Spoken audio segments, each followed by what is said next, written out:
Nigeria, finally we made it to Friday. It looks like it was going to be a long week. But here we are. Welcome to the Morning Brief. I'm Kayode Okikiolu. Well, when I heard finally, I thought you were going to come up with finally the Super Eagles of Nigeria won their match against Cote d'Ivoire. Yeah, but that works. It's time for victory. Good morning and welcome to the Morning Brief. I am Bukola Koka. And with that victory from the Super Eagles, you can expect that banana smile all the way here, all the way through the show. It's going to be an exciting one today because, hey, I'm sure some of you were like, oh, Super Eagles, can you do this for us? Eventually, they did it. So let's do it again. We're going to do it again. And that's what we're going to do on the show today.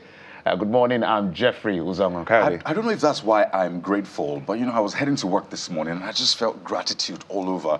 And I've read time and again that, gratitude does a lot for your mental health, physical health, in fact, your expectations in life. So I'm just tempted to infect people with that gratitude this morning. We always say, thank God it's Friday, but Are you really grateful? What are you grateful for? Let us know. I know there's a lot happening, but gratitude actually does a lot for you. In fact, it helps you through traumatic experiences, helps you generally in life. So what are you grateful for? For me, I'm grateful that the Super Eagles won.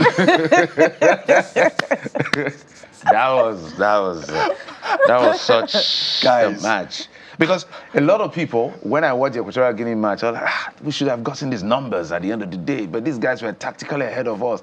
Then Cote d'Ivoire, are we going to be able to pull it off with Cote d'Ivoire? Host nation, Host right? nation. And they were really Remember, on us. I expressed that concern before the match. But, the Super Eagles came up, they showed up, and they won the match, even though some of the analysis that I've heard about the match... And we're going to explore it today. There's still no cohesion in the match. We still do not have a team.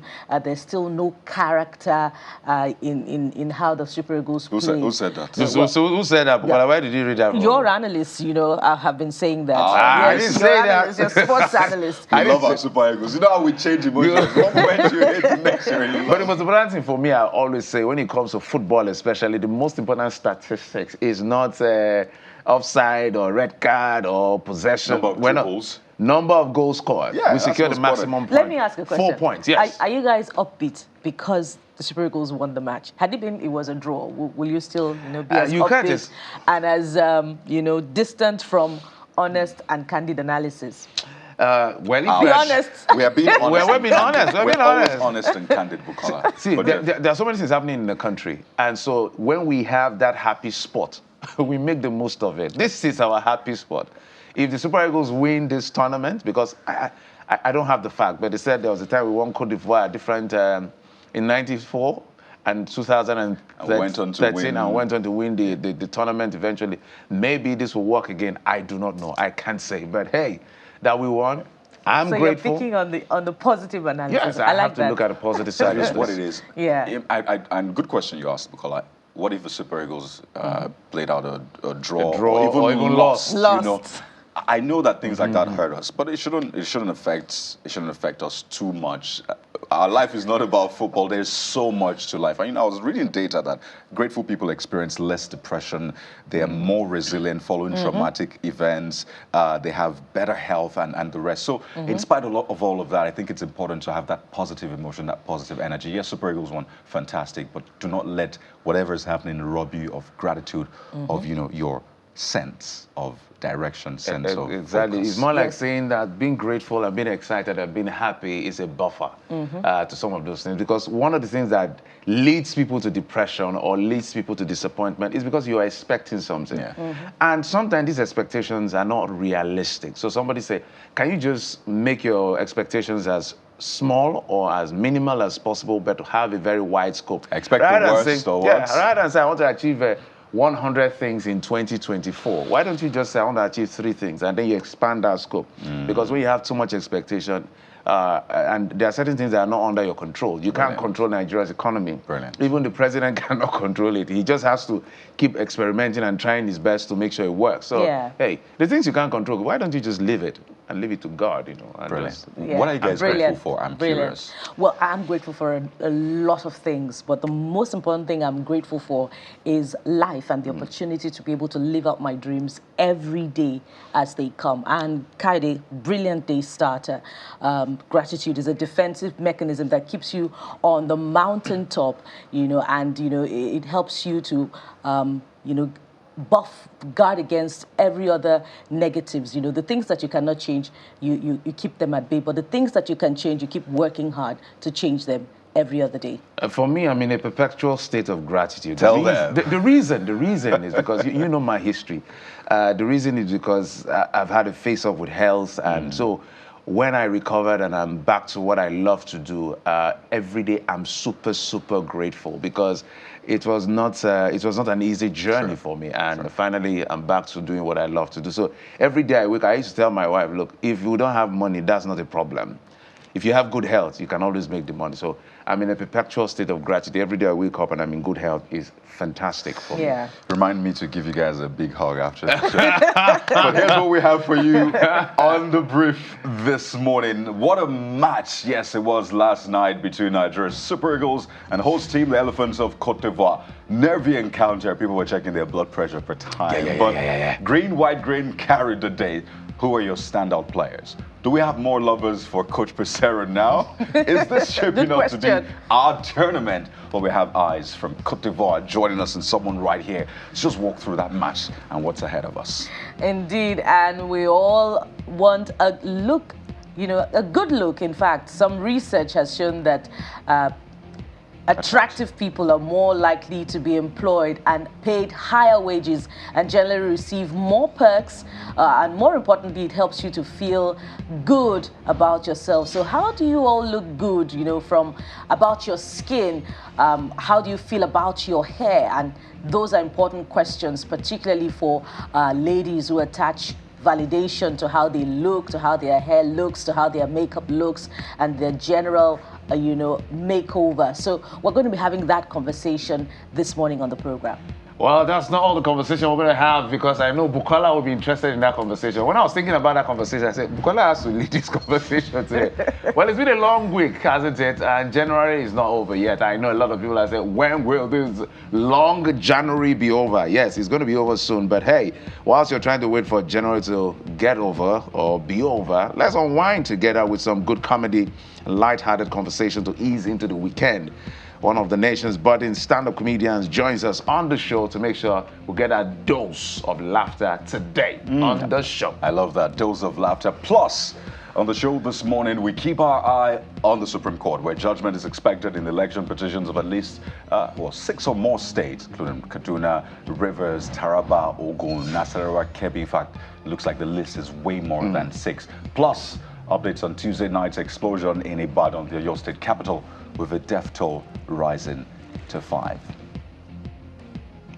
So join the conversation, hashtag CTV Morning Brief on X. Absolutely. Or send us your thoughts of that newsworthy video to our WhatsApp number. Be a part of the show. We are here for you. This is the Morning Brief. We're back with the top stories.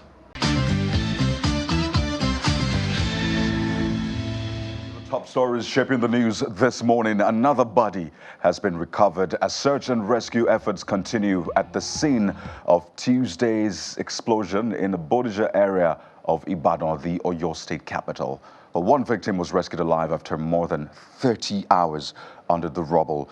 The rescue efforts continue. Some residents are still missing, while others who survived are trying to salvage what is left of their belongings. The search and rescue operation is still ongoing, and as soon as event of any update, we'll be releasing it to the Emergency Operations Center, who will exactly be giving us the exact update on what is going on.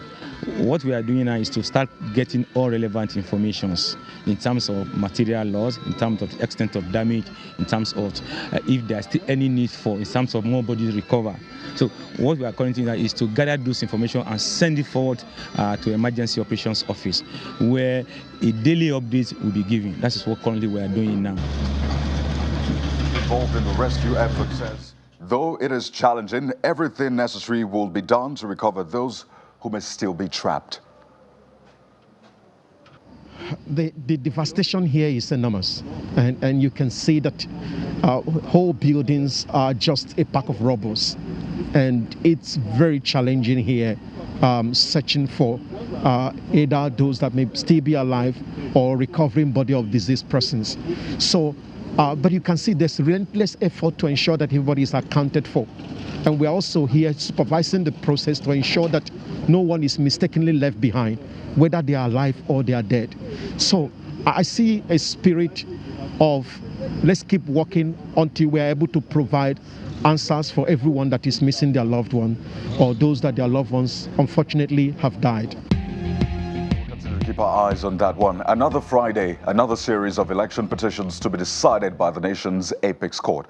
Well, the Electoral Act stipulates that hearing and final judgments in election petition cases are by law to be considered and concluded within 60 days, after which the matters will become statute barred. Now, the states to look out for today include Kaduna, northwest Nigeria, where Rivers, south, and all of the political intrigues, Taraba, Ogun in the southwest, Nasarawa, Kebbi, amongst others. So stay with Channels Television for the breaking stories. But then that's not all from the Supreme Court or the court in general.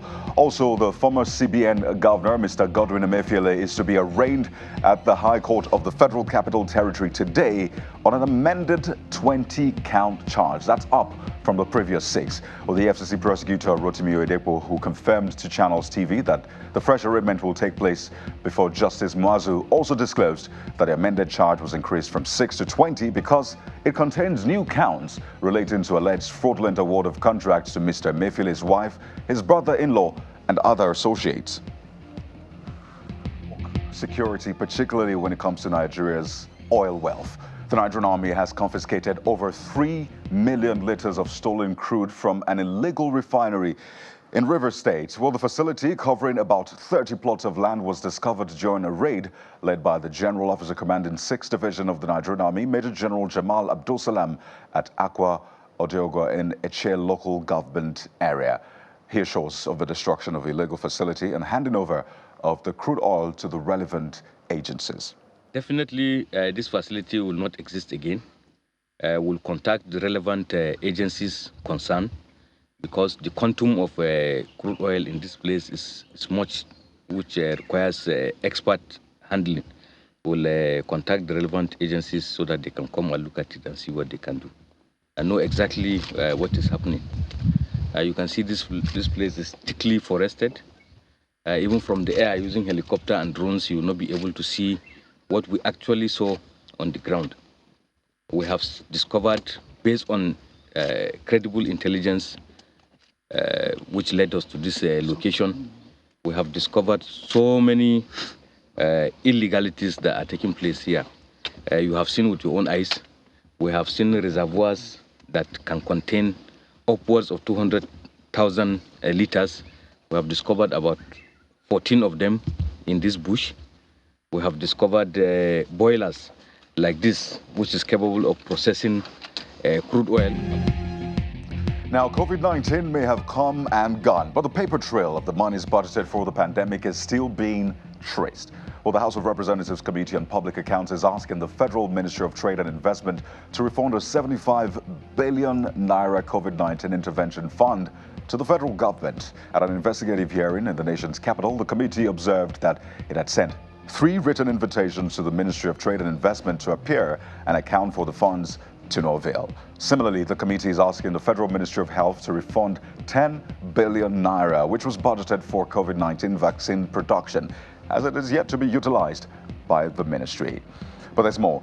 It appears the CBN is not the only government agency making a move to relocate to Lagos. But while the CBN, in its case, is moving some critical departments, the Minister of Aviation and Aerospace Development, Mr. Festus Keyamo, has directed the Federal Airports Authority of Nigeria to move its headquarters from Abuja to Lagos, where it has operated for decades.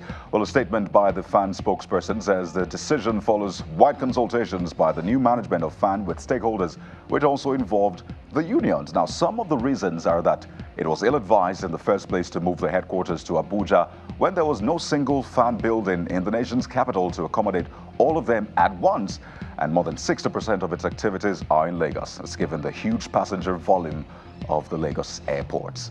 Well, let's talk some business now. Outside the country, Vice President Kashim Shettima says he was mandated by President Bola Tinubu to go sell the Nigerian dream at the ongoing World Economic Forum in Davos, Switzerland. Well, Senator Shettima said this in an exclusive interview with Channels Television on the sidelines of the annual World Economic Forum, where world leaders are gathered to discuss the way forward for the global economy. Well, he adds that Nigeria's presence at the conference is very essential as the trajectory of global growth is hinged on the continent. We'll take a listen. You know, Nigeria represents Africa. It's the most populous nation in Africa. It has its largest economy. And the trajectory of global growth is facing Africa, and Nigeria will make or mar that transition. So we have to be in Davos to sell the Nigerian brand. Because wherever Nigeria goes, that's where Africa goes. I appreciate, I applaud, I celebrate the success stories of Botswana, of Mauritius, and even of Rwanda. But when you look at the size, what is the population of Botswana? 2.6 million people. What's the population of Mauritius? 1,300,557 people. Even Rwanda has a population of 14.9 million people. All pews, they are not bigger than metropolitan Kano. So the performance of Nigeria is absolutely essential. We are caught at an intersection of shifting geopolitical dynamics, of the complexities of recurring supply chains, and of course, the complexities, the demands of changing international trade and energy transition.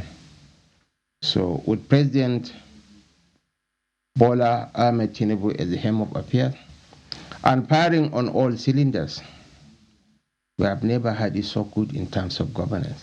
And he mandated me, go and sell the Nigerian dream. And I'm here to showcase Nigeria to the world.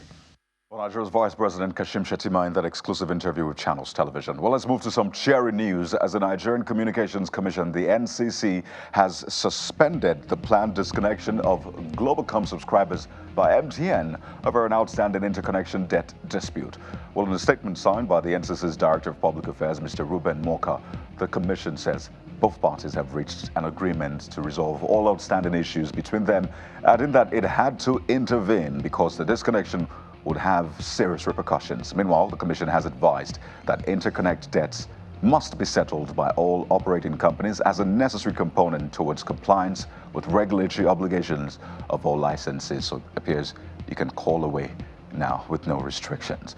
Well, sports news, top, of course, on the list will be three-time African champions, the Super Eagles of Nigeria, who have gotten their 2023 Africa Cup of Nations campaign back on track as William Strauss Ekong's second half penalty gave Nigeria that very much needed 1-0 win over Cote d'Ivoire in front of over 49,000 fans, turning up the heat on the host country, whose hopes of reaching the last 16 remain a tricky balance. Where Captain Strauss Ekong converted from the spot 10 minutes into the second half at the Abimpe Olympic Stadium in Abidjan after a foul on Victor Osimhen was picked up following a VAR check. Now, Nigeria must simply avoid defeat against Guinea-Bissau to ensure a top 2 finish. How about that? On the foreign scene now, Israeli Prime Minister Benjamin Netanyahu says he has told the United States that he opposes the establishment of a Palestinian state once the conflict in Gaza comes to an end. In a news conference, a defiant Mr. Netanyahu vowed to press on with the offensive in Gaza until the destruction of Hamas and the return of remaining Israeli hostages, adding that it could take many months. With almost 25,000 Palestinians killed in Gaza, that's according to the Hamas-run health ministry, Israel is under intense pressure to rein in its offensive and engage in meaningful talks over a sustainable end to the war. And that's the the top stories we have for you. They will be shaping the conversations this morning. But the question is, what are you saying across social media? Well, Jeffrey's here to walk through those of your comments this morning, Jeffrey. Yeah, there's a lot to talk about. I wonder what stands out for you first from the top stories. What stands out for me, one of it is, of course, we're going to talk about the Super Eagles, but one thing that stood out for me is the vice president selling Nigeria. And that's quite important for all of us because there's a lot we're going through as a country, and we need to continue to believe in our country to make sure that we sell it properly. But the big question now is saying the Nigerian dream. So to the average Nigerian, what is the Nigerian dream? That is a big question. It needs to come back to explain, or the government, the federal government has to explain to us, what is this Nigerian dream that our vice president is going out to sell, so that all of us can be follow the same trajectory. So we can all be on the same page, right? Yes, to be on the same page, follow the same trajectory to ensure that in case we find ourselves anywhere, we can say this is actually the Nigerian dream, because I'm not sure what it is. It could be many things for different people at the end of the day. So, hey, that stood out for me. And the Netanyahu story, sometimes when this conflict starts, you really don't know how it ends. So people are asking, after these bombings and fighting Hamas and all of that, what next? What next? Well, Netanyahu is a hardliner, as a conservative, so you can understand where it's coming from, but not everybody agrees with him, because the two-state solution is being proposed at the end of the day, but some of them seem not to be listening. But let's see how it plays out eventually. But what we want to happen as the world, citizens of the world, is just to see that citizens and civilians don't continue to die. Whatever needs to happen for that to stop, let it be done. I mean, quite important point you raised there, Jeffrey, but let's take a look at what you are saying on social media. Of course, the biggest conversation right now is the Super Eagles. We love our Super Eagles when we want to love them, and when we want to do otherwise, we go all out. Soar Super Eagles is trending right now. So what are you saying? Let's begin with Oga Mickey, and this is quite interesting. I know Jeff referenced that earlier on. So take a look at what he says. Nigeria beat Ivory Coast in 1994, went on to win that AFCON. Nigeria beat Ivory Coast in 2013, went on to win the AFCON. Nigeria has just beaten Ivory Coast in AFCON 2023. That's by saying perhaps, but it reminds me of two things. First, England. When England begins the World Cup, after the first match, if they win the first match or the second match, you hear that song, football is coming home, football is coming home. But then the last group game and maybe the round of 16, they lose out, and then the song goes down. And Arsenal as well, and this is no shit to any Arsenal fan out there.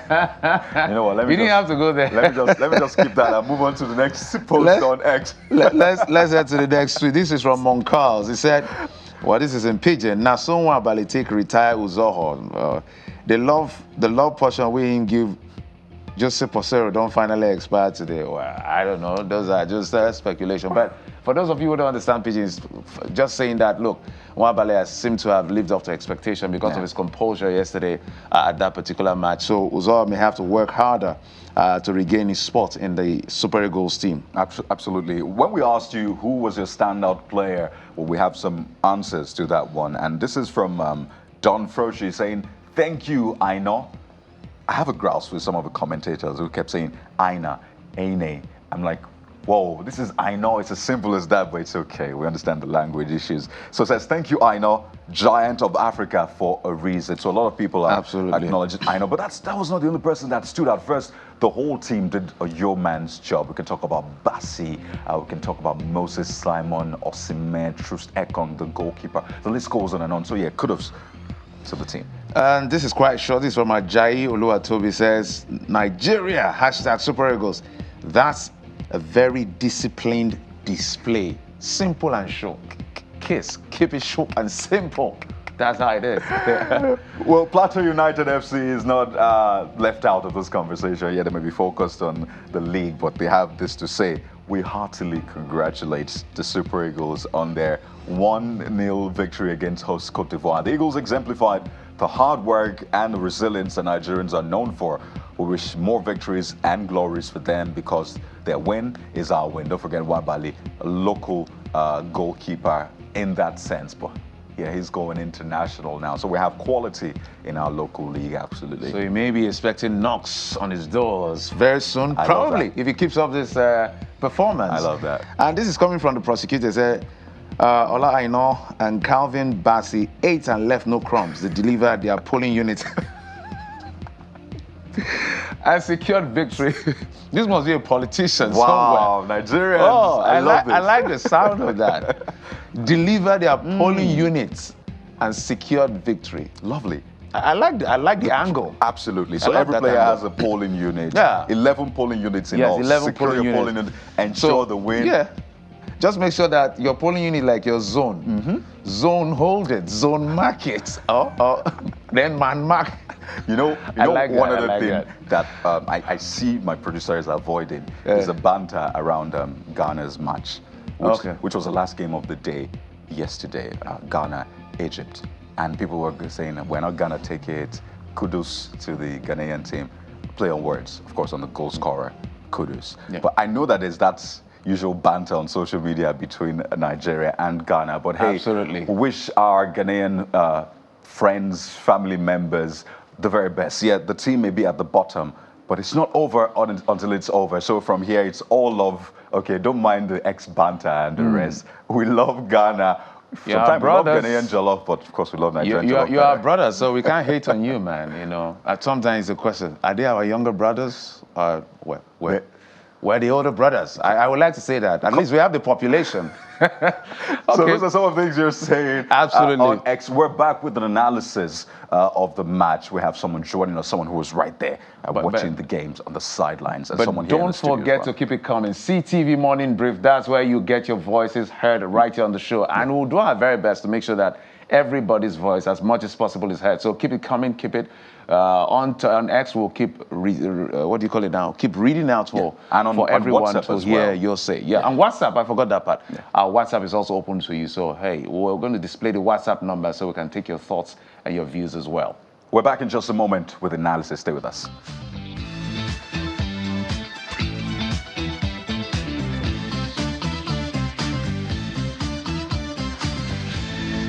Let's get right into the big story. The Super Eagles won their match against hosts Cote d'Ivoire yesterday, sitting second spot on that group. But it looks like we're going on to the next round, if we can just hold up the next match. So can we do this again?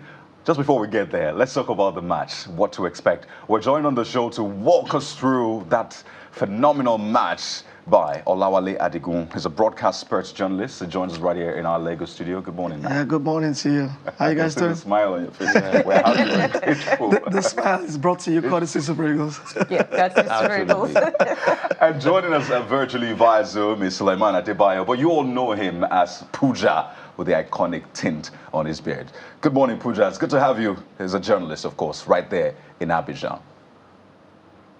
Good morning, guys. I'm good to be on the show. I think we'll just start from you naturally because you were on the sidelines, you witnessed the match. Speak to us about the atmosphere. Your job is quite tricky. You're a fan, a journalist as well, a photographer. So while you're maybe taking the shots, you're hoping you guys have to score so I can get good shots. But what was the atmosphere like? What was the match like watching it yesterday? Well, it was very, very crazy. We're playing the host country, and the fans were all over. So yesterday we recorded over 49,000 people as against the 30,000 people that watched the Guinea-Bissau against Ivory Coast. So it was a packed stadium. Everybody, was available. The legends, the likes of Didier Drogba, the likes of Emmanuel Eboe. So it was a very, very big encounter. And for the fans, like you said, it's not easy to cover the Super Eagles as a journalist because you can't leave your sentiments out of the window. You have to be sentimental. But all in all, it was a good match. The pressure was so huge from the sideline, and we give accounts of a good performance for the Super Eagles. But for the fans, I think they are the biggest beneficiary of this encounter because from the get-go to the blast of the last whistle, the game was electrifying. And for the fans, it was chant still the 90 minutes. Wally. We watched from home, so we didn't feel that heat as much, but maybe we felt it more. But what was it like for you? Yeah, it was crazy because I was also running live commentaries on the radio, for the game. So I was heart and soul into it, and I thought the game started well. The temperament of the game was really good. Both sides came at each other. I thought both sides tried to create chances, but the crucial thing was the first goal of the game was always important that we did score it. It was also important that we didn't concede early because we're playing in front of over 49,000 fans, and you don't want to go down early because the fans are going to come for you. And we held our own second half. We brought our A game, and credit to our street smartness. I thought we're street smart with Victor Osimhen. If he hadn't stayed down, he wouldn't have given the VAR guys a reason to check. So we're street smart there, and that has led to a penalty, which was strangely scored by a central defender. Yeah, true second. Did you think I was going to balloon the ball, or were you worried? I saw Trusteko, I'm like, guys, what's going on? I hope so a lot of people didn't remember the World Cup qualifier that we played against Ghana. We didn't qualify for the World Cup. He played the penalty in that game, and he scored. So he was like, hey, I took that penalty against Ghana. I could take it again. Yes, let's do it again. It takes a lot of bravery, because I don't know that I would have done what Truss did. It took a lot of bravery. Maybe because he was the captain of the team, he just needed to just brace up and say, however this goes, let's brace up and just see what happens. Well, my question is, what was different about this particular match? It was different because we were playing against the host. It was different because we were playing under pressure. We expected to have beaten Equatorial Guinea, and we didn't do that, although I thought the performance was good. And we expected to win, because see, if I hadn't won, we'll have been on the brink of probably elimination from this tournament. So he made it different. And for Jose Peseiro, the manager, he has always been in a search for the game of redemption. He needed the moment of redemption. He needed the game that could send the statements, because since he became manager, Nigerians have always been coming for him. And I thought that the game yesterday gave him some breathing space. I thought tactically was switched on. I mean, you were talking earlier on about who the best player. You talked about Olaino. I thought our best player was Jose Peseiro, because it's three at the back formation, dumbfounded Jean-Louis Gasset, who didn't know how to respond to it. So right from the get-go, we had already won the game. And that was caught to Jose Peseiro, whose in-game changes were also spot on as well. I said it was changing the formation as though you were playing a video game. That's right there. Well, I saw the highlights of the match, and I, personally think that the Super Eagles played with a lot more bite than the last match, and which is why I'm going to ask, what do you think Joseph Peseiro did differently? And add to that, did the benefit of training make the difference during this game? I mean, the Super Eagles training together ahead of this game. I know Pooja is here, and Pooja will admit and agree with me that this was the first time in a while that under Jose Peseiro, the Super Eagles looked well coached. Defensively, we're solid. When we were without the ball, it was 5 at the back. And you could see that the chemistry, the movements, it was really, really on point. There was a rhythm to There was a rhythm to the way we defended. And we're never at risk, especially in the second half, of conceding the first goal until we scored, or we're never at risk of considering an equalizer. And that is credit to the organization, Trusteko, Kenneth. I mean, in games like this, you also need experience. So Kenneth Omero was won this tournament before in 2013, came on and was crucial. Frank Onyeka had, I thought, his best game in the Super Eagles jersey as well. So I think that the organization was very different for me. We look well coached, and the question is, can we push on? From this. Pooja, the same question really, because you saw them train, you saw all of that. It's quite funny now that there's a lot of accolades for Joseph Peseiro. It looks like we've all fallen in love with Joseph Peseiro.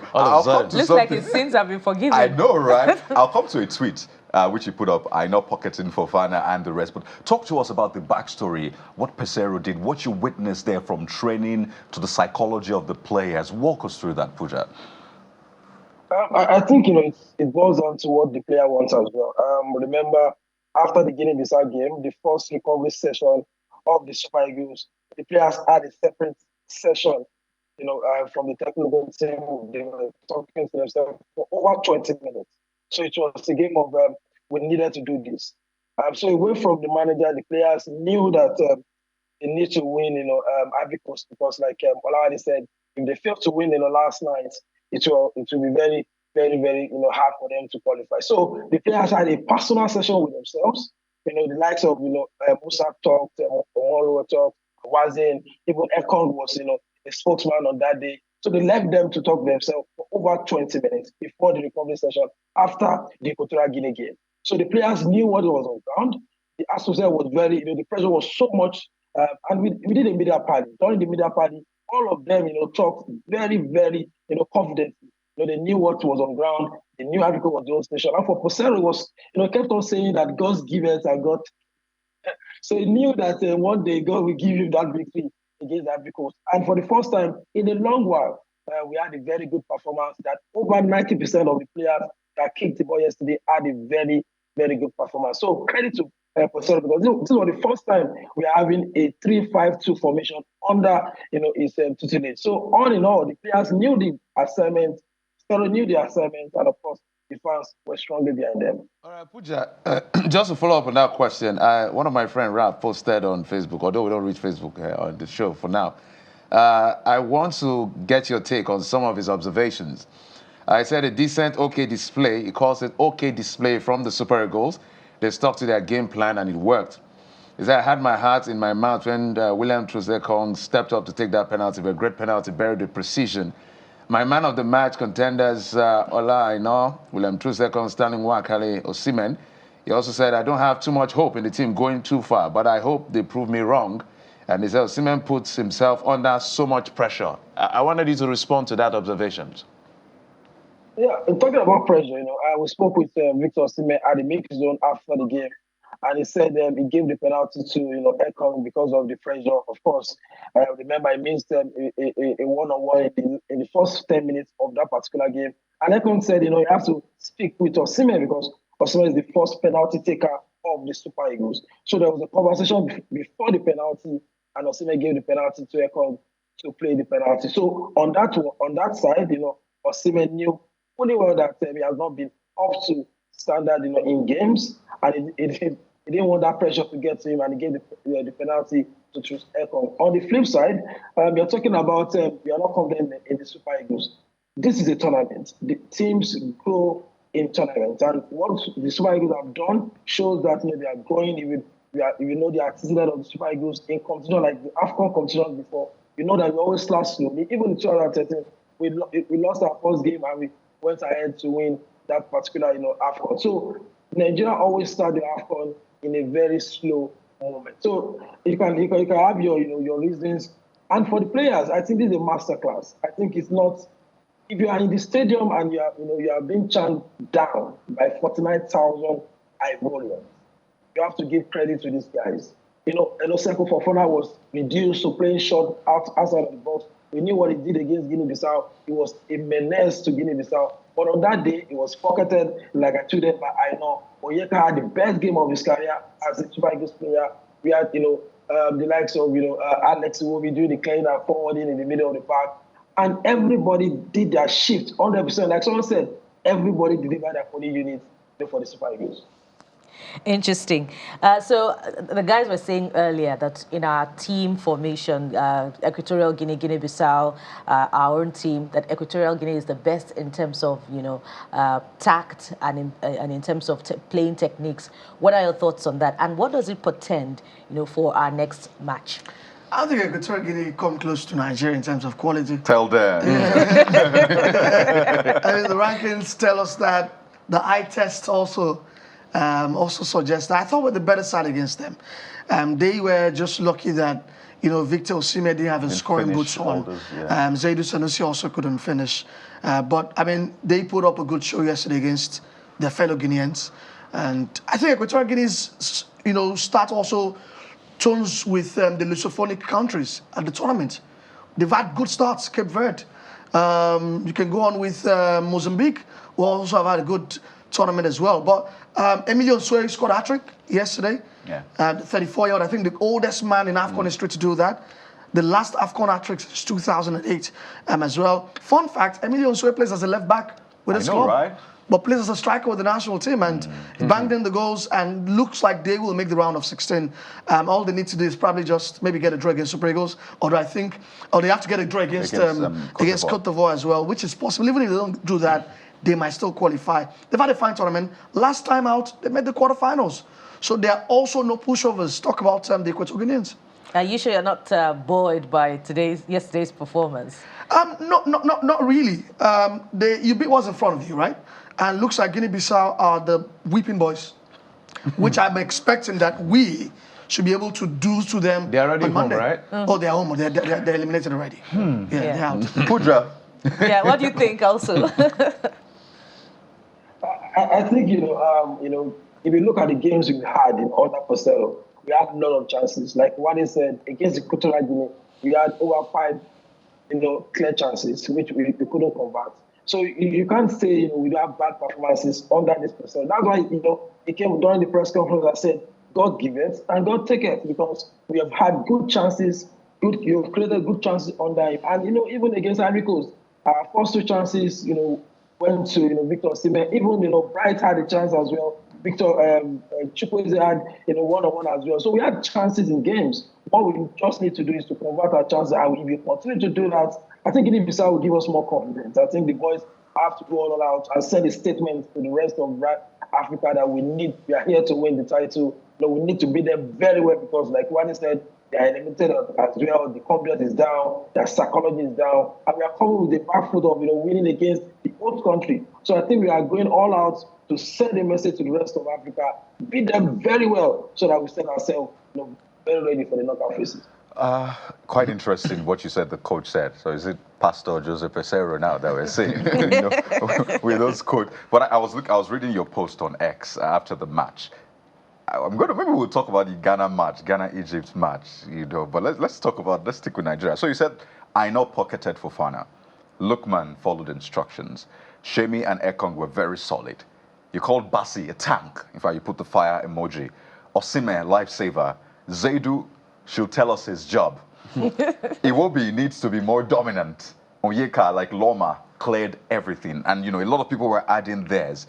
And I see that a lot of people are talking about the individual play. It looks like, would you agree that we're beginning to have a solid Super Eagles team? Because a lot of people are saying we need the kind of team we had with Okocha and the rest. We've not seen that kind of talent. Do we look like we're building that solid Super Eagles team that can, will I say, change the world or conquer the world now? That's more appropriate. I think so. On paper, we have one of the best players in the world, and our attacking prowess is out of this world. So on the flip side, we can say we have good talent individually. And I think in games, we've seen that we've not come together as a team to perform. And I think against the Equatorial Guinea, it has actually been a very good game for us. We have won like 5-1 or 4-1 because we created a lot of chances, not just chances, clear-cut chances. And against Ivory Coast, we came together and, like you said, in the bulletin, that everybody, in the team gave their best. So that's a team football. That's a team work. We saw yesterday Ekong as a leader. We've been complaining about we don't have a leader in the team. We saw Ekong coming to the fore as a leader. We saw, Osimhen finally, being a leader, giving the penalty to Ekong. We saw Kevin Bassi. We saw, Aina. We saw Onyeka, who there have been lots of, talks about him. And Seidu as well. We can say Seidu, have not been converting chances because, in a way, all our chances, fell to Seidu in some games. But he needs to tell us, like I said, what he really wants to do. He has been performing, but when it comes to the final third, he has been struggling to convert for the Super Eagles. So as a team, I think we are coming together. I think the win against Ivory Coast is a very, very big one, for the team. They are aware of what is going on, back home. They are aware of the journalists, the fans, and yesterday it was impressive because we had the Super Eagles Supporters Club in the stadium as well to cheer the team, to victory. So I think, for the Ivory Coast game, it can give us a good reflection on that. We have a team already. All we just have to do is to build on it from the Guinea-Bissau game. So Posada has been talking about how this team is the most talented in Africa, and we need to start doing that on the pitch. All right, let's come to you, Wale. We've been talking about, the exciting part of it. And of course, I know that pundits like you look in between all the lines and all of that. What are the lapses you're still seeing within the Super Eagles that we need to check going forward? Because playing against Guinea-Bissau, they'll come to play for pride, and that could be very, very tricky for all of us. I worry for our efficiency. I thought yesterday was a professional performance, was effective, but we didn't create chances. We didn't create clear-cut chances. Against Equatorial Guinea, like Peter said, we had 6. We made Jesus Lazarus Owono. We made him look like Manonaya because he made 6 saves in the game. So I worry for our efficiency, and we're going to create chances in this tournament. But can we score? How many can we score? And days when we don't create much, can we take advantage of those little chances we're creating? That's my worry. I think defensively, we're sound. I mean, when we saw Trostekong yesterday, it made me baffled why Jose Peseiro froze him out of the team for about a year, because he wasn't in the team, was looking inside from the outside. But I love the fact that he listened to the voice of reason and brought him back into the fold, for the turn. So I think defensively will be good. Alex Iwobi also needs to create more. I thought yesterday was a bit withdrawn, but I thought he played more to the instruction of the manager. Players need to start putting the collective, aside from personal glory. Look at Bright Osai Samuel. Samuel had a chance to have passed the ball to Olaino or probably pass it to Victor Osimhen for 2-0, which will have been game-set match for us. So I think that if we can iron out all of these things, we will do well. I'm looking at the bigger picture, which is the round of 16, where it gets tough, because from then on, those marginal errors will be punished. So we need to iron out all of that against Guinea-Bissau. We need to score a lot. I mean, when you score goals, you send a message to the opposition that you mean business. So speaking of which, I'd like both of you to speak to this. Speaking of lapses, the analysis is also that some of the players are playing, particularly towards the end of yesterday's match, more for individual glory rather than collectively. That sense of cohesion still lacking. Did you see that? And going forward, what would you be recommending for Peseiro to do to correct that? I thought it was just a moment of maybe lost his head, Bright Osai, but aside from that, I've seen a team who wants to play for themselves. You look at the back line. Calvin Bassey was... by the time Zaidu went off and he went to left wing back, there was no successful cross was made by the Ivorians from the right side of the attack. And you could see that they're playing for each other. Look at Frank Onyeka, who was like a boss in the midfield, urging us. Even Stanley Nwabali, who is a newbie in the squad, was telling the older players to be calmer. He was urging for calm heads. He was telling them to remain switched on. I mean, that's a new player in the squad. So that tells you that everyone is getting along. Paul Onuachu just came to camp on Sunday, and yesterday he came on and won about 5 fouls. And in that process, he eased the pressure of the Super Eagles, because the Ivorians were always knocking on the door. So everyone is putting in the shift, which is really good to see, which is good for team spirit. And you can only wait for more, only urge for more in games going further. But I think that collectively, the team's playing for each other. Are you now in love with Peseiro? Am I in love with him? Not yet. Because, see, the one game against Ivory Coast is not enough sample size for me to be able to say that he is finally the savior, the messiah for the Super Eagles. Valentine's is coming. Pooja, what about you? Because I know he's gotten a lot of bashing. His choice of players, his choice of tactics, a lot more. Even where he stays has attracted a lot of criticism and the rest. But are we beginning to turn the tide and fall in love with Jose Peseiro? I think, well, you can say yes, because I think it's like what I said, he's now listening to the voice of reasoning. Because if you look at the squad, it was very adamant with Frank Zor before the AFCON. We were talking about how he lay out to Uzor, and all of a sudden he brought from South Africa, talking about Nwabali as the first team goalkeeper.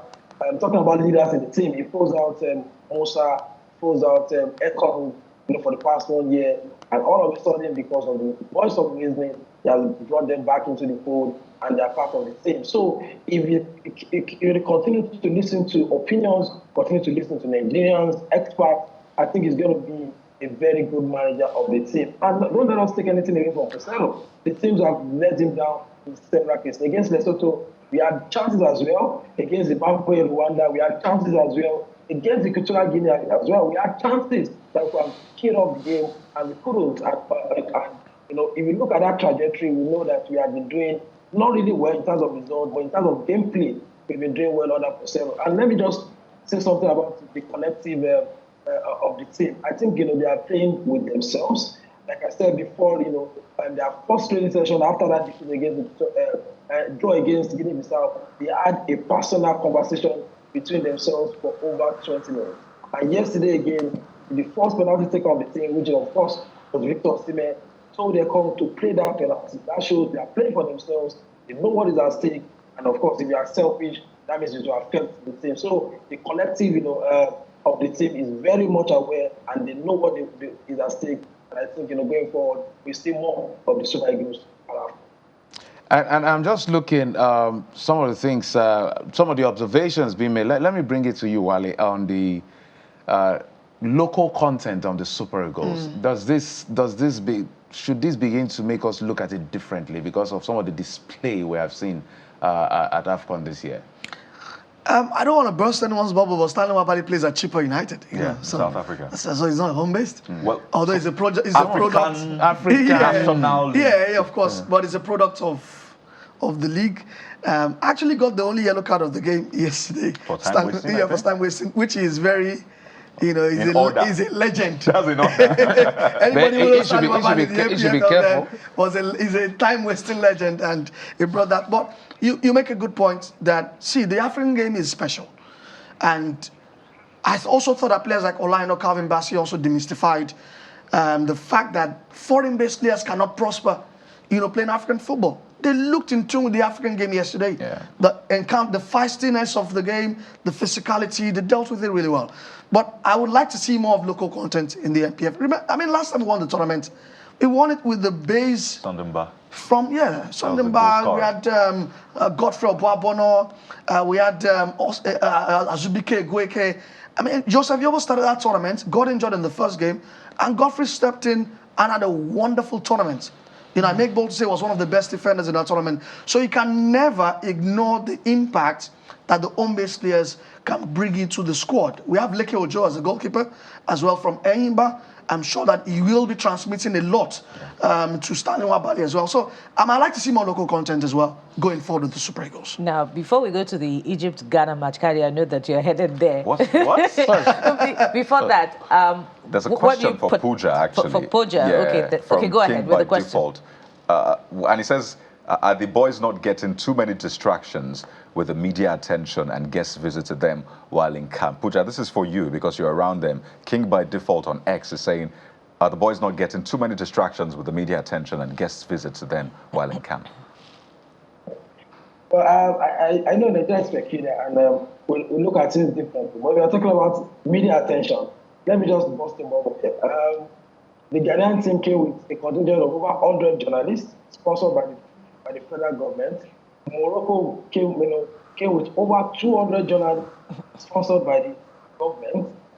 All the non-African teams came with at least over 50 journalists, and they have access to the camp of their team.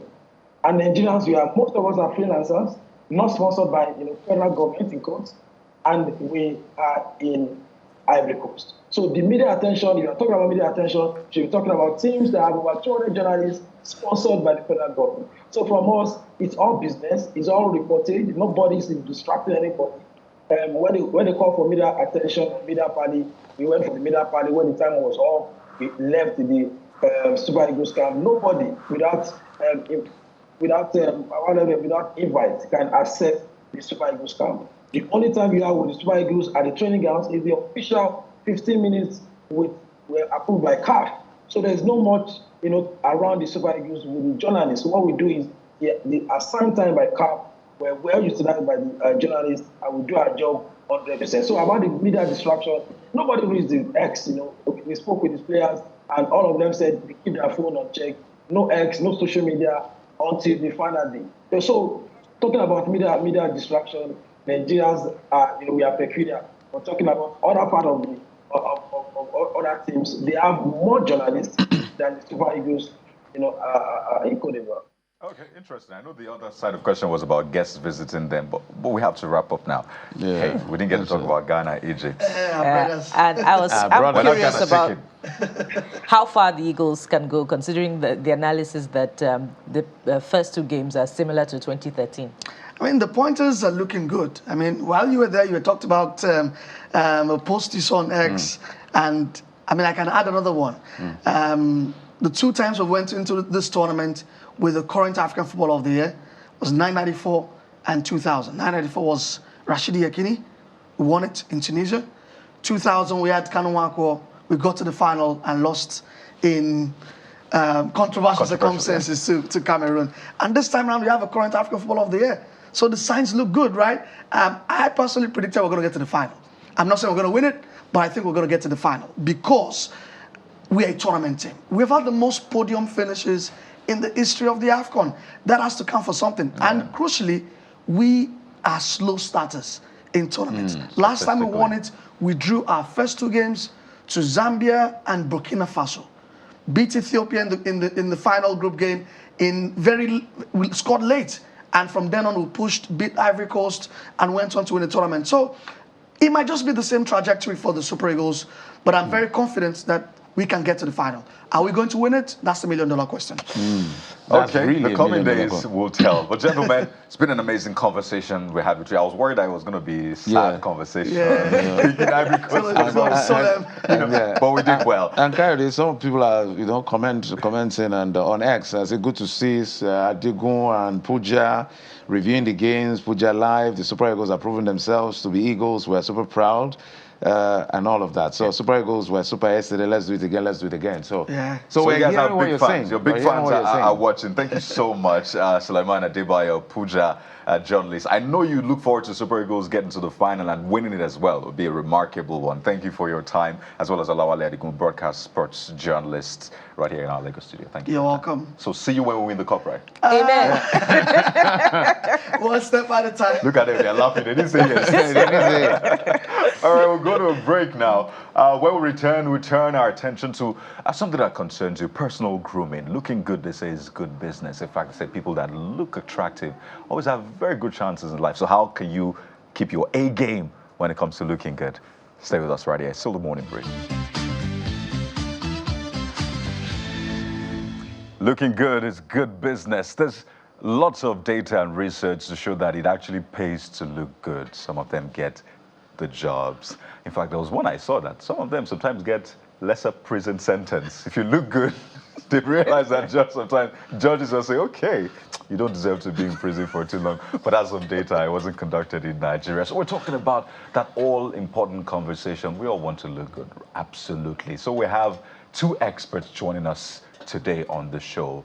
The top 2 on that list of what to pay attention to if you want to look good will be your hair and your skin, absolutely. So we have right here in our studio, we'll begin from her, Omozo Ogurumbi. She is a CEO, co-founder, All Naturals Beauty Nigeria Limited. Of course, obviously, hair specialist and expert. Good morning. Thank you for joining us on the program. Thank you for having me. And you have lovely hair. I can't help it. It's full. It's our work. It's our work, right? You need to introduce her to us. Who do we have here? This is Peace, my mannequin. Very reliable and trustworthy. Funny story. I have some sort of reservation when it comes to mannequins. I think it's called automatonophobia. Wow. So every time I'm around mannequins, I feel that presence. But you know what? Peace is looking at Bukola, so I'm safe. So you're safe, right? I'm going to hand over to Bukola. We'll have a dermatologist also join us very soon. But let's begin with the hair. It's over to you now, Bukola. All right. So I also see that your mannequin has natural hair. Yes. Is it deliberate? Is it a brand thing? It is. Actually, it is. So it helps us with coaching. Our clients helps us with training. New stylists, and also helps us with training ourselves too. So natural hair is primarily what we do, and because the idea is that the hair that you are born with is good enough for you to live with, for you to interact in society with. So we are a professional organization, a professional hair salon where we care for and style natural hair. So that's why, actually, my first question to you, as I reflected on today's conversation, was about that debate on social media. Have we been sold a lie about our natural hair, about who we are? Because it birthed something bigger, and people began to say, who natural hair? Yes. So that's where we should start from. First of all, I when I'm training or talking about this, I can talk about hair for a long time, so I'll try to be brief. There is the politics of hair, there is the economics of hair, there is the sociology of hair, there's the history of hair. When it comes to black women and their hair, it's interesting that seems to be the major debate all over the world. Anywhere you go, there's always the debate about black women and their hair. Is it tidy enough? Is it neat enough? Is it professional enough? Can you use it for your wedding? And the answer to all those questions is yes. This, like I always say, it's a hygiene issue. It's not about just anything frivolous. This is who you are. So your choice of how you would wear it still means you have to take care of your hair anyway. So perhaps some of those comments come from bad experiences, poor knowledge, maybe they didn't know how to handle the hair, or maybe when they were interacting with somebody and they had natural hair, the person was not very accommodating, or very, maybe the person was hostile. So that's one. The other thing too is that there's a lot of propaganda, about natural hair. And the question we should always ask is, who is benefiting? Is it the product manufacturers benefiting? Are the people who sell hair extensions benefiting? Who is benefiting? The other thing too is that if I decide to use extensions on my hair, my younger sister was the one who raised it. She said, why would I choose straight hair and not curly hair?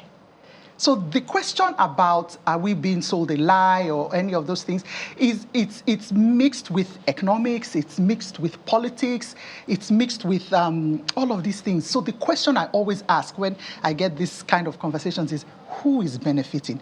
It's not the person who is carrying her natural hair that is benefiting. Somebody else is benefiting. They're trying to sell you a narrative for their own benefit, for their own gain. And the question is, what is that gain? I need to just quickly follow up. I know that you talk about the sociology of it. There's even the stereotyping, the propaganda of it. For example, they call it dreads instead of locks. So when you hear dreads, something you dread. Yeah, exactly. Instead of what it is, locks. Yeah. It's actually beautiful It's hair. Yeah, so they call it dreadlocks. Dreadlocks. Simply locks. So and there's history to that. Exactly. So it goes all the way back. I'm curious. What side of the divide do you belong? Is it team natural hair or team who natural? Because you have the answer to that question, but you can ask all the same. I just want to know, because I think it's always important for people to maybe take a stand, believe what you believe in, and push it forward. For some people, they say whatever works for you, but you have researched this. You've weighed all of the options. Which would you say pays? Pays is an interesting. My concern is that. My concern is when you strip yourself down to the barest minimum, do you dislike yourself? That's my concern. And we handle hair for children. So if children are coming up, and we dissuade our mothers a lot when it comes to using extensions, it's not time. Just give them some time. They've got years to use extensions. Let them enjoy their hair. Let them know their hair. Let them know themselves. So let them know how to comb their hair, how to shampoo their hair, how to take care of their hair, just the basics. You don't need to know how to do elaborate hairstyles. I say it's personal hygiene, just like you'll teach your child how to use a deodorant, how to clean up themselves, brush their teeth. It's the same thing about how to take care of your hair. So if you feel that hair is bad, you will not invest in the knowledge of how to care for it, even if it is fake hair. Because we have businesses that you can drop your wigs at, you can drop your weave-ons at, and they'll take care of it for dry you. Cleaning. They'll dry clean it for you. It's a fantastic business. I wish I thought of it. It's a fantastic business. But the point is, some people will argue it's because of time, some people will argue it's... But do you know, like when you strip yourself to the barest minimum, do you hate your hair? Do you dislike... Maybe hate is harsh. Do you dislike your hair?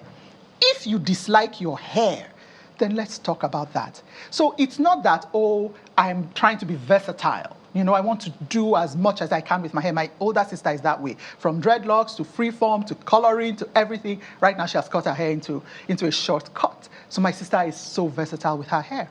She uses extensions for braids and stuff like that. But like I said, the question is, when you strip, you take your clothes off, you take everything. Can your husband see you with your natural hair? Can your friends, your wife, can they see you? Do you hate yourself? Because men too, they use extensions. I'm sure some people didn't know that. Yeah, they do. They do. Which is what's going to birth my next question. What would you say to women who attach their validation to everything extension rather than their natural hair? And that comes with a lot of concerns. Some people have lost their front hair. Yes. So what would you say to such women? Apart from losing front hair, people are suffering autoimmune challenges because these extensions, they are chemicals. They're plastic and they have been treated severely so that they would look a certain way and so that they can perform a certain way. So when you have, and there are studies coming out now showing that some of these extensions, especially braiding hair, can may cause some autoimmune, some endocrinological problems and things like that. So if you are dependent on extensions, my question is why? If it's because you don't know how to handle your hair, we are here to help you. If it's because you are losing hair, you are struggling with maybe some sort of alopecia, we are here to help you. If it's because you don't know how to, you feel that I don't look beautiful with my own hair, we are also here to help you. The question is, are you ready? Or is that your belief and you are sticking to it and you are not going to consider anything else? Because they would also say that even, for instance, the picture we're seeing on the board now comes with an attachment. So those who carry human hair, the weaves. All these, it's all their hair. This is all their hair. No extensions No used. extension. But there are styles that come with this that, have extensions. Yes, you can. Yes. Yes. So they would also say to the Au Natural that they also have extensions.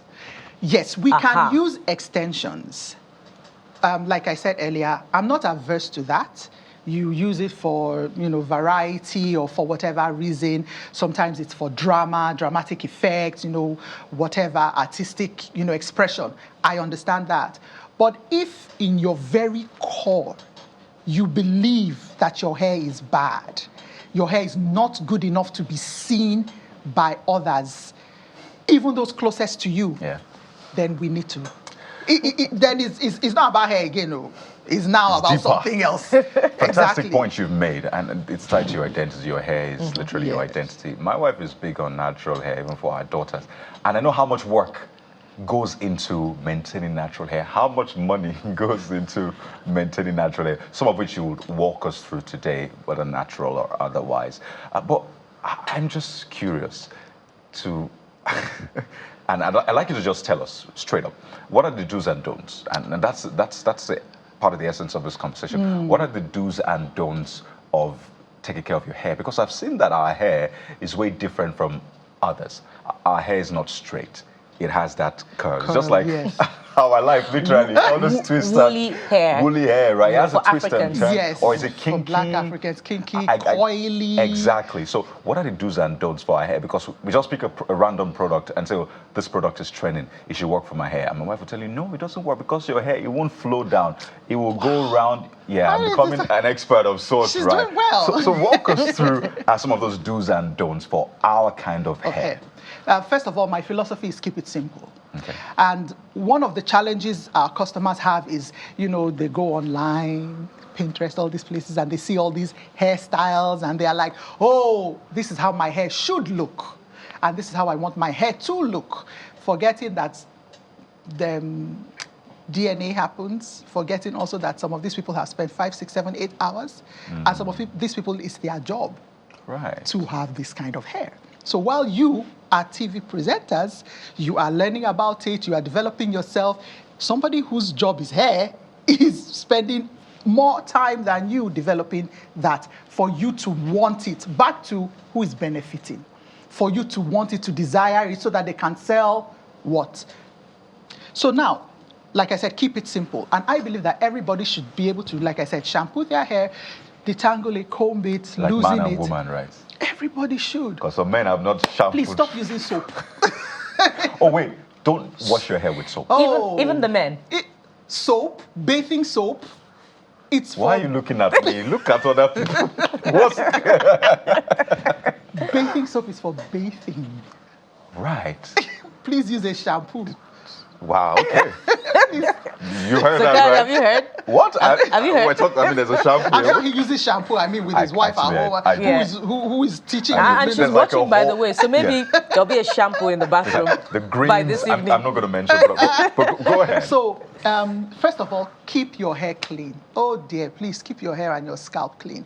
This mission of how long can I go without shampooing my hair is a terrible mission. Can I do this hairstyle and not shampoo my hair for 6 months? Come on, why are we doing this? It will smell. It will smell. Some people smell not because they are not using deodorant, but because their hair has not been shampooed. Ouch. So please shampoo your hair. We would say How often? I'm sorry. Just rule to be of clear, thumb, how often? every 2 weeks. But there are some people who sweat a lot. They should shampoo more frequently. Some people may have scalp issues like psoriasis, they may need to shampoo more frequently. Some people are athletes. They're swimming, they're doing all those things, so they may need to shampoo more frequently. Now, the type of shampoo they will use is what we will now discuss. So generally, every 2 weeks, every 2 to 3 weeks, shampoo your hair, clean your scalp. So when I'm taking my bath in the morning, if I shampooed yesterday, I don't need to wash my hair. You can just rinse out. You can just use water. But what about the coconut oil? Because I use coconut oil and stuff. That's fine. So I meant to leave it there. You can leave it. You add a little bit more. It's okay. Yeah. So that was, sorry. It's okay. I'm learning.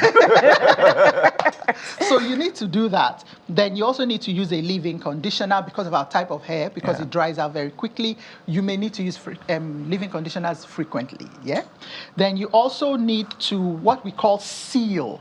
So you use a butter or an oil so that the moisture in your hair does not evaporate as quickly, doesn't leave your strands as quickly as it would if it wasn't sealed with oil. So those are basic things. You would need your wide tooth comb to detangle from the ends. Please don't start combing from the roots. That's a big mistake a lot of people make. Don't, even if it's relaxed hair, even if it's straight hair, don't comb or brush from the roots. Start from the ends and then work your way to the roots. I also encourage working in sections. Any hair type, our own kinky hair that's natural, as well as relaxed hair. Work in sections. When you don't work in sections, you get frustrated, you can snap through tangles, and then you think your hair is falling out when you are just using bad technique. So work through sections. And something most people don't have is a pair of cutting scissors. I'm not saying you should hold it so that you can, give yourself a haircut. No, you take it so that if there are any tangles that you are unable to detangle easily, you just clip that knot off. If you do it frequently, after some time, you do it less frequently because your hair has less knots because you've been handling it properly. And one thing, too, that people miss is sleeping with a head covering. So either a satin bonnet or a scarf. And if for some reason, it's not sexy enough or you get too hot. Even men should do that. It depends on how well you want your hair to. You've seen some guys that their hair is like, wow. So actually, those mine guys got are me. taking time. You can do. Is it the durag or that particular thing? But I'm like, wait a minute. But if you don't want to do that, just get a satin pillowcase, satin or silk pillowcase. Put it on your pillow. Okay. And then you can. So that way you don't lose the moisture or. So sometimes you go to that length too. It's not that complicated. But it's not that complicated. Okay. Because if it's your pillowcase, it's your pillow, right? So you're sleeping on it every night. The thing about the cotton is that it dries out, your hair so much because you're lying on the pillow for hours. So it dries out. So your satin and your silk helps to retain a bit more moisture than that. So those are the basics. Those are the basics. Then when you now want to start, I want to grow my hair to waist length and all of those things, then we now start getting into some more nitty-gritty, what kind of shampoo, what kind of treatments and stuff like that. But people can get away with healthy, long hair with the basics. Now, I was beginning to feel guilty. So, Kade, you're not alone. So, for ladies who have their hair in weaves for weeks, who have their hair in braids for weeks, and don't, get to do all of that hair care, that seems like a lot of work for us because, you go to work every other day and you want some stability with your hair. What's the recommended amount of time that you should carry braids for such that you don't miss out on that crucial hair care, that you have taken us through now? Now, there are the benefits of having the wigs and stuff like that. But if that is your regular hairstyle, it becomes problematic. So that's when you now start having the alopecia, you now start having hair loss, different parts of your hair. So every time I give a time limit, my customers will say, hey, Madam Naturals, because you want to sell markets. So I would say if you are stretching it, 2 months is enough. 2 months. But the trick is you can actually shampoo your hair with your braids in. I can. Yes, you can. You can actually clean your scalp as well. If you don't want to shampoo your hair because, I don't have enough time for it to dry properly, you can clean your scalp while your braids are in. Your scalp needs to be clean so that your hair can thrive. Relaxer. Okay, well, maybe two-pronged question, really. First, obviously, this is very expensive. So, so how can I keep it? I'm earning minimum wage, but I still want to look good. At least I want my hair to be well taken care of. But by the way, he's not earning minimum wage. I am earning fair wage. But yeah, you get the point. Yes. So how do you ensure you don't break the bank, still look good? And this relaxer conversation, do we still relax our hair or not? It's a two-pronged question. It is. It does not have to be expensive. Like I said before, you're looking at all these pictures and you think that that's the norm. It's not the norm. So your hair care and your hairstyling does not have to be expensive. We've pushed away we call it local hairstyles. There were names they used to call it. Can't remember, Calabar or no, not Patewo. There were the derogatory names. I think they would call it like yes, for our hairstyle, for our weaving. But as soon as the foreigners called it cornrows, I'd like to have cornrows, which is weaving. So you can be creative with your weaving and it will not cost you so much. You can twist your hair and it will not cost you so much. Products are expensive. Yes, but if you use them properly, you don't have to replenish them so frequently. So sometimes when we don't shampoo our hair well, or we don't shampoo our hair at all, you tend to now start using a lot of oils, a lot of this to give it shine and all of those things. So you are going to deplete the product faster than it should. So when you know what to do and how to do it, it saves you time, it saves you money, it saves you heartache. Relaxers. Personally, my philosophy is that I can style my hair any way I want to without having to permanently alter the texture of my hair with chemicals. And that's what a relaxer does. A relaxer breaks down the protein bonds of your hair so that it can lay straight. Some of the pictures you'd have seen somebody with straight hair. She's got natural hair. We just did a silk press for her. When she's ready, she'll shampoo it and it'll go back to that. So you can wear your hair straight. You can braid your hair. You can wear your wigs. You can do whatever you want without having to alter the texture permanently, because there she is. Because once new growth comes out... That's her natural hair. That's a natural hair. We just did a silk press to straighten it. So once new growth comes out, you've got to apply the relaxer again so that it's straight, and you continue to repeat that process. Again, studies are coming out suggesting that relaxers may be causing fibroids in black women and some other, like I said, endocrinological issues ahead. So these chemicals are harsh. Think about it. You're applying a chemical that is going to so work on your strands that it will not be what it is anymore. So definitely not for children. Definitely my philosophy, my own philosophy, definitely not for children. What about people that have chosen not to keep hair, either as a result of nature, nurture, or decision? Is there any tip for them? Yeah, and there are women like that. Just shiny. Yes. They just shine it. Still keep your scalp clean. Because when you go outside, there's dust, there are fumes, there's all kinds of stuff. Because you don't have hair on your scalp does not mean your scalp does not get dirty and in need of cleaning. So should you use a shampoo if you are, as we call it, gorimapa? Please do. I think the person that needed the message has gotten it right, Kyle. I don't know what you're talking about. We're just having a conversation. Just a and conversation. Peace is looking at you funny. Madam All Naturals, we have to thank you. That's what a lot of people call you, I guess. Yes, our President Omozo. Oh, there you go. Omozo Ogurobi. Thank you so much for your time. We had hoped to have a dermatologist, a consultant dermatologist with us on the show, but not today. Tricky connection getting to her. But not to worry, we'll get you that conversation as the days go by.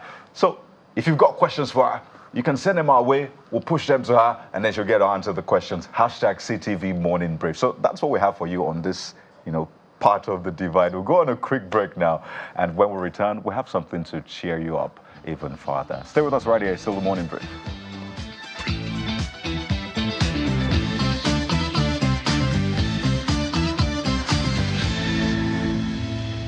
So, why did you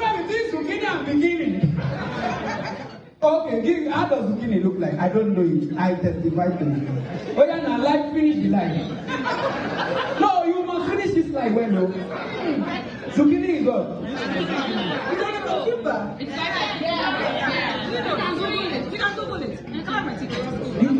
No, we who told you? That is a community answer. It's only you that answered it. Remember, what made me believe is because you answered. I know you don't like the evening. Anything from this.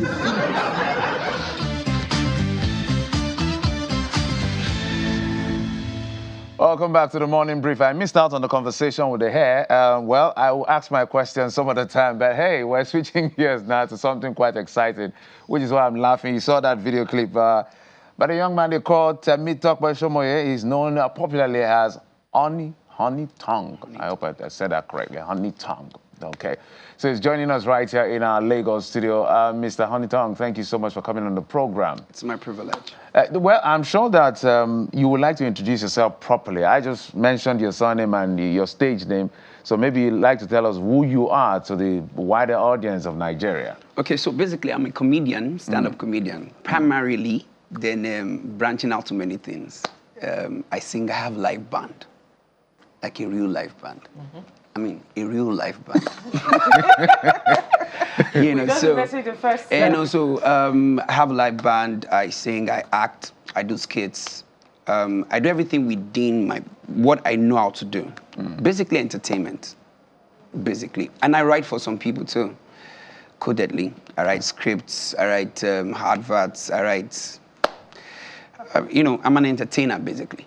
So to describe you just want to be maybe a creative person, an entertainer, and all of that. Yes, this term creative, everything is creative. You know, person, like you did earlier before I came on stage. You had someone doing hair and all that, grooming stuff. It's creative. So we are all creatives. So I prefer being called an entertainer. So that's who I am. That's what I represent. My major challenge with this conversation is that you're a stand-up comedian. Yeah. And here you are seated. You got that. Okay, right. Do you think I should consider a career in that? Not yet, because I'm not being paid for sitting down here. So. Oh, you are. There's millions of people watching you. And it takes me to the point that I was going to make. When I said that, should I consider a career in that? I think one of the toughest jobs I have seen is that of a comedian. Yep. Because you're standing in front of people that you don't know what they're going through. In fact, you're not responsible for what they're going through. On the one hand, but then they have diverse experiences. Their minds in different places, going through different things, particularly in these times. So what does it take to be a comedian who moves people to laugh? They say forget your sorrows. And what does it mean to be a comedian? What does it mean to be a comedian? It means first you must be natural about it. Must be you, one of the greatest, we're still doing it till date, Dave Chappelle will say, you must be enjoyable. People must enjoy you as a person. It's not necessarily about the jokes, how funny it is. Sometimes you could speak for like 20 minutes and then people are like, I just like that guy. It's not about and then people come up with the thoughts of the fact that you don't know them. But sometimes it's more enjoyable when they don't know you. You could say things they don't have a clue about. You could tell them, you grew up in Canada, and then they don't know you, so they're like, okay, tell us about it. Sometimes if they are the crowd you don't know, for me, it's sweet. I could tend to understand them by my first sentence, first jabs. Are they understanding me as a rich guy, or as a poor guy, or as a cool guy, or as a calm guy, as a nice guy, as a fine guy? You study your crowd. I don't feel it's hard. I just feel that, it's a work, it's born in you. So somehow you tend to understand your crowd by your mannerisms, your speech, your thoughts, and then, every event has their own kind of people. If you have events where there are bankers, you know that you can't do jokes on maybe oil and gas. You have to do something within that purview that they can understand. Jokes, not necessarily talking about bankers and all that, but jokes that they can relate to. They'll be like, oh yeah, now they come out $99, $99 come out for my money every night. What I do now? So that way people are like, oh, they want to hear you, and then you can switch to your jokes. And man, I feel it's not hard. You know, people feel that you don't know their problems, you don't know what they've been through, you don't know whether they would accept you. Yes, that's true. But sometimes when you get on stage and you get that initial acceptance, or, you know, sometimes when you're popular as well, when you're a big name, but by the time you stand on the stage, like a all-time greats, my favorite basketball stands on stage. Before he speaks, you already understand that Baba don't establish himself. So I feel it's a job that over time you work your way into it, you get to understand what they had, you get to understand who you are, and then over time it clicks. You know, sometimes we take the job of a stand-up comedian for granted, you know, but when you think about it, you know, more introspectively, I'd like you to tell us, do you feel a trepidation, you know, particularly for first-timers, when you're about to go up and you're wondering, are they going to laugh? Am I going to come out as dry? Or is this my joke funny? You're right, Tom. There are sometimes that I've tried jokes at home that it was funny, and then you get on Baba. You know, sometimes, and then sometimes for jobs where your mentor recommended you, you're like, that guy good.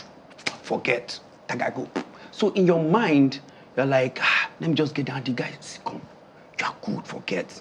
And then you're like, hey, God, what will I say to make these people really love you, laugh, and all that? Will this joke really make sense? And sometimes you might want to try your best jokes, and they're like, hey, no, what's this one? And then the jokes you feel that might not really work are the ones that are not working. You know, it depends on the crowd. You know, sometimes we feel so.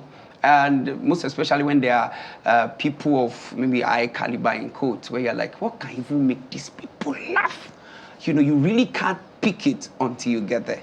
So you have different ammunitions, you have different bullets. So we call it jokes, you know, so I can try this. If it doesn't work, I try this. If this one is trying to work like this, let me just stay here all through. Or maybe you just said something about the person's tie, and the person's like, you do know how much it is, just stay there for a while and then win their love and then go back to your materials. So I'm wondering, because for musicians, they have the luxury of, in fact, if a musician comes on stage to perform and doesn't perform that hit song, people will not be happy. But a comedian is difficult to perform or do the same jokes you did yesterday, because people expect you to do a lot more different kinds of jokes. So I can imagine the pressure. So telling from what she said, maybe you share with us when you did a joke that didn't work.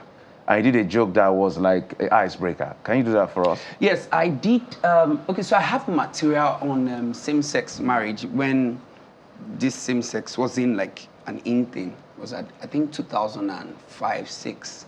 So there was a particular man that likes that joke. So the reason why he called me, so when you said musicians have the luxury of, you know, performing their hit songs, comedians too do. You know, there's a particular person who invited you because of a particular joke he heard you say. And so in your mind, like, see, come, if you reach that place, that joke, you must do it though. So in your mind, you're like, since this man likes the joke now. Oh, absolutely. Everybody would.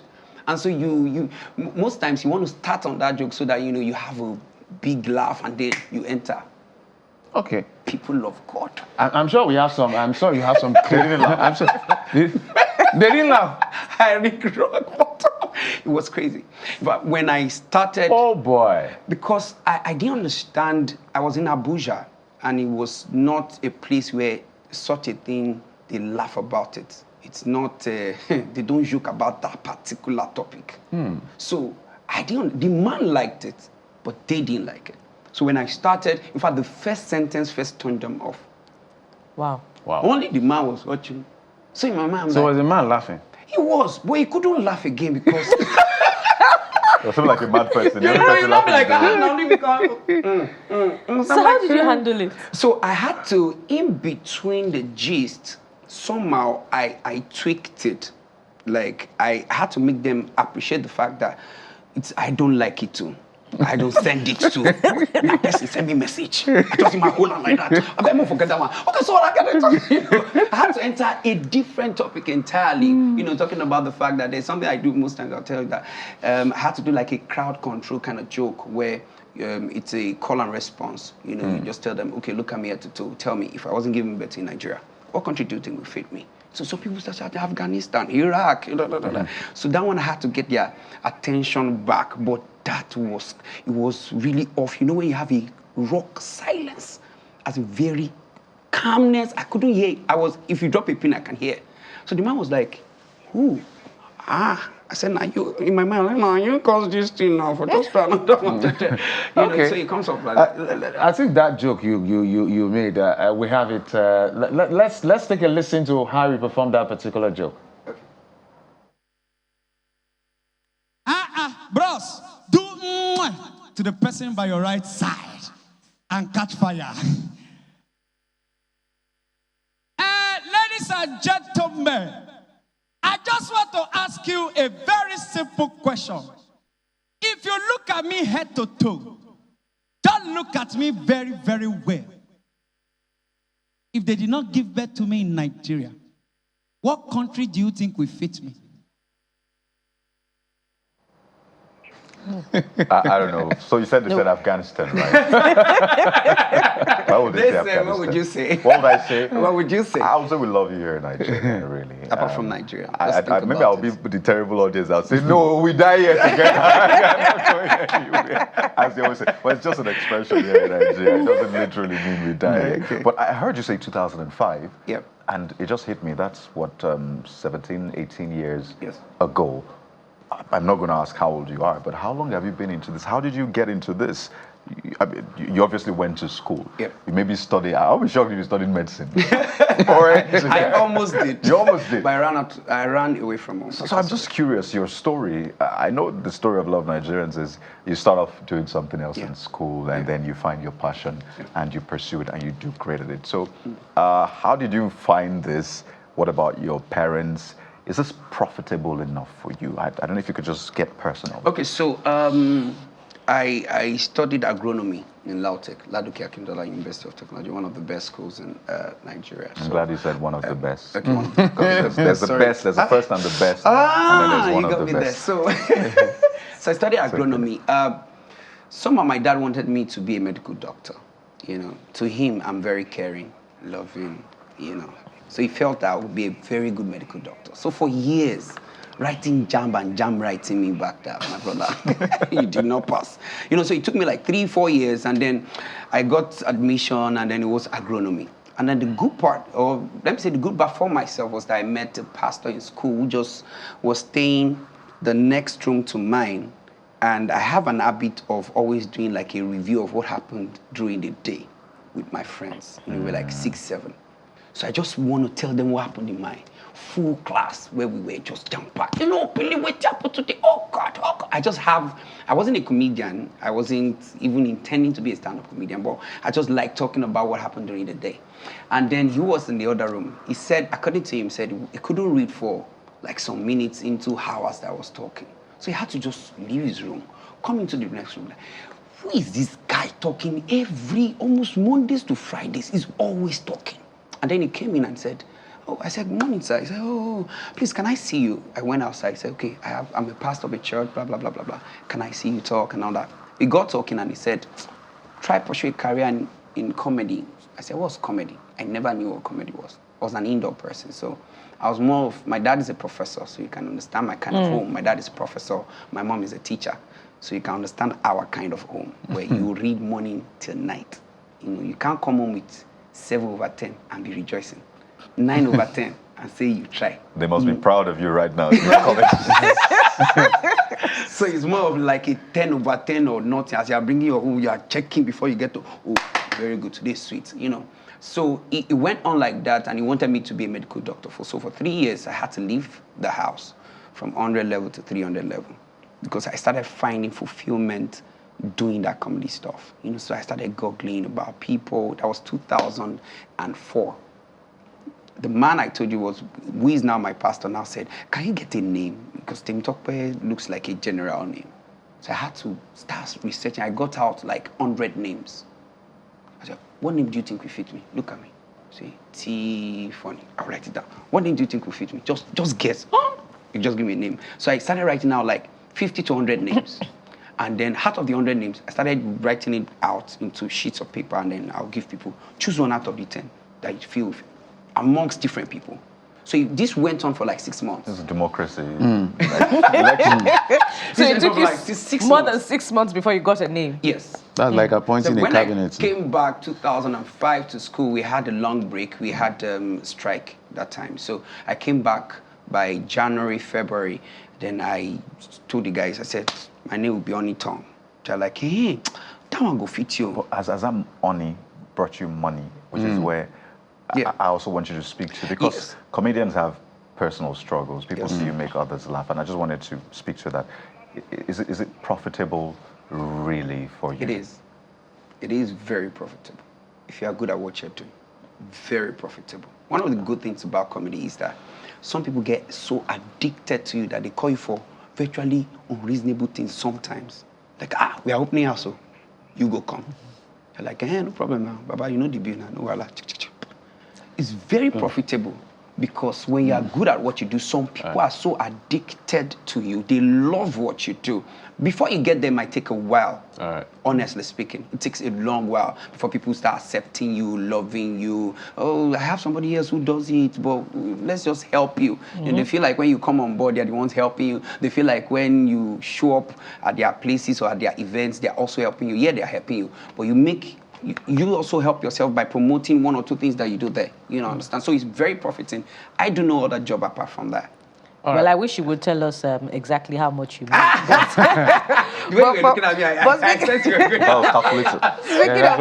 Speaking of personal struggles, you know, we take it for granted the work of comedians. You know, we believe that they're all happy-go-lucky persons. But, you know, what's the temperament of comedians? And do you have your moments, you know, when you're not happy-go-lucky, you really don't want to tell a joke? Yeah, sure. Many times. But because of the job at hand, you just have to be happy. You know, there are times when you just feel like, I bet my arrest. But there are times when you feel like going to events and then you're not on your mood at all. In fact, you're not yourself at all. Probably some house rent due, you know, some school fees things. Now that I have 2 boys, you know, you're like, oh my God.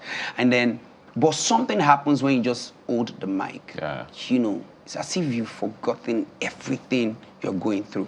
The moment you drop the mic, every other thing might come back. But that moment just... So sometimes we tend to hold on because of the job at hand. You tend to hold on because of people depending on you, because of the bills you have to pay. So many things going around. You can't just give up. You can't just say, oh, I'm tired.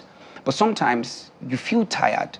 Most of the time, when I'm tired, I tend to, you know, do projects. All right. There are 2 things you will do. First is just answer this quick question. And maybe before you leave, maybe give us a joke or something. Drop something for the boys. The joke about the colonel. So you said the joke about the colonel. Because I know that there was a time, it was an issue in the industry, in terms of loyalty. There's this loyalty thing in the comedy industry. Does it affect you? Somebody, I'm loyal to AY, I'm loyal to Basket, That loyalty thing used to cause a lot of rivalry even till tomorrow. So what's your view on it? Has it affected you in any way? Yeah, it has. Personally, or people being loyal to me, or me being loyal to people, which of them? No, I mean the big boys. You know, you know that these comedians, they are loyal to AY. For I'm giving an example. No, he said the best. He calls Basketball the very best. So we know where the... So sometimes we notice that maybe people that are loyal to comedian A may not be on comedian B's stage, and just like that. So has it affected? First, what's your take on it, and has it affected you? Well, if you help me, I'll be loyal to you. Man, if your craft has helped me, I'll be loyal to you. If whatever it is you're doing has helped me, I'll be loyal to you. If you have not helped me, I can't be loyal to you. Does that mean So does that mean if you're loyal to A and B calls you to say come and do? I'll definitely go. Okay, that's just, so it has not affected you. Not at all. Are you loyal to Basketball? Who are you loyal to? He doesn't even know me personally. He doesn't know me personally. And the person I know who knows him is Senator, who I'm very close to. Okay. That's a basketball route. So you understand. Yeah, okay. So, I mean, if I get a job where there's somebody who they have a riff together and they called me personally to come, I go there. do my job. All right. You are not loyal to a party. No, there's no party involved. There's no party involved Anti-party when he activity. has to walk. That's anti-party activity. Well, before he does the joke, we have some of their concerns that we should take. You know, We don't have any more Okay. Okay. So maybe your joke before. Okay, so maybe you have to look at the camera to tell the people, by the way, you know, if you will. Or you can look at it. So tell us. I Don't tell anybody about it. Okay, so which of the jokes do you want? I want the Lieutenant Colonel joke. Oh God! Okay, and tell us what happened to you afterwards. So my career, I didn't used to take cognizance of abbreviations. So I could see maybe HON. I never knew it was honorable. You understand? You could see something like REV. I never knew it was reverend. So I didn't used to. I'll just say revs, this, rev, that. So, but there's a particular abbreviation, LT. I never knew it was a lieutenant. No way. Ladies and gentlemen, I held it, and I said, ladies and gentlemen. And you know when you are using a very good sound, where it's clean. Oh, stop it, sir. Stop it. I held it and said, ladies and gentlemen, it is my privilege to make welcome on stage right about now, late Colonel and Mrs. Everywhere went so. In my mind, like, they want to hear it well. You repeated it. Stop it. Everywhere scattered. I said, late Colonel. I just saw two men walking down. I said, who is these people distracting me now? I just continued. Late Colonel and Mrs. M.I. James. No, that James did not land. I just saw two men just looking up. The man I was talking about shot in front of them, just eating popcorn. It was the father of the bride that bailed me. No way. Oh my God. This day I was talking about, they literally bundled me. The whole all went, nobody was even saying, Effie leg. Carry him up. Everybody is doing right now. Is this fiction or faction? It actually happened, but it didn't happen. It didn't end up like that. That's the beauty of comedy. Okay. Oh boy, there's a lot. What a time this morning. That's a good way to get into a weekend, by the way. Absolutely. We'll take some of your messages later, but we'd just like to add that in the future, maybe you add your name and your location so that we can properly identify you, situate you when we're taking your messages. So, Temi Tokwe, Yes, Shomoye, Yeah. Honey Tongue, comedian, MC, singer, writer. Thank you for making us laugh. Thank you for making the people out there laugh. We look forward to seeing you on all of the big stages. Absolutely. Thank you so much for your time on the show. I know we have a lot of people asking questions about hair. We're promising that we'll get her to respond to those questions about how to treat alopecia, how to avoid hair loss, how to get your hair to grow back. Apparently, a lot of people are interested in this. So we'll get her to respond to all of those questions. Keep them coming in, but don't forget to put your name and your location. Guys, what a show it's been today. Yeah. What a show. What a show it's been. Again, thank God it's Friday. It's Friday. So, Bukola, what are you up to? Quite a lot this weekend. We still have we still have a chat with him as we wind up, but that's where we wrap it up for today. We wish you a very good weekend ahead. We're back on Monday, so keep the conversation going on social media, #CTV Morning Brief, and on WhatsApp as well. The numbers you see on your screen. I'm Kayode Okikiolu. Thank you for watching. Join us again same time next week. I am Bukola Koka. And I'm Jeffrey Uzoma. Have yourself a very beautiful weekend. Bye-bye.